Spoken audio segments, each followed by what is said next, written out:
Diamond হাবড়ার মাছ আছে, ইলিশ মাছ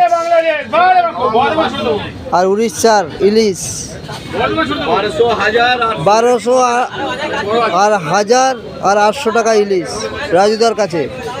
রুই আছে, রুই কত করে রাজুদা? বরফের 180, লোকাল 200। এই যে 300 টাকা 280 টাকা।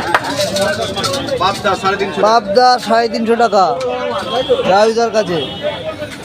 কাতলা আছে 300 টাকা। এই রাজুদা বসে রয়েছেন, হাতে গ্লাভস পরে মাছ কাটবে, কোনো একদম হাত পুরো পরিষ্কার থাকবেন, পরিষ্কার পরিচ্ছন্ন করে মাছ কাটেন আমাদের রাজুদা। এই যে গণেশ রয়েছে,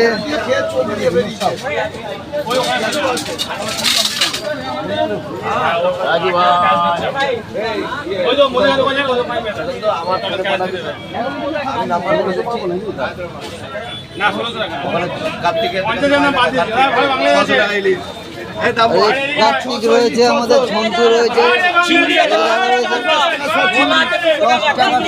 500 টাকা, বাটা 200 টাকা, ভোলা 200 টাকা, ভোলা 200 টাকা কেজি, ইলিশ 600 টাকা কেজি, লোটে মাছ 150 টাকা কেজি। এই যে জ্যান্ত কই আছে, জ্যান্ত কই 500 টাকা কিলো। 500 টাকা জ্যান্ত কই কেটে দেবে, একদম বাড়িতে নিয়ে কাটতে হবে না, বৌদিরা বকাবকি একটু করবে না, একদম আমাদের কার্তিক কেটে দেবে, রয়েছে বসে, চলে আসবেন, বৌদিরা বকাবকি করবে না।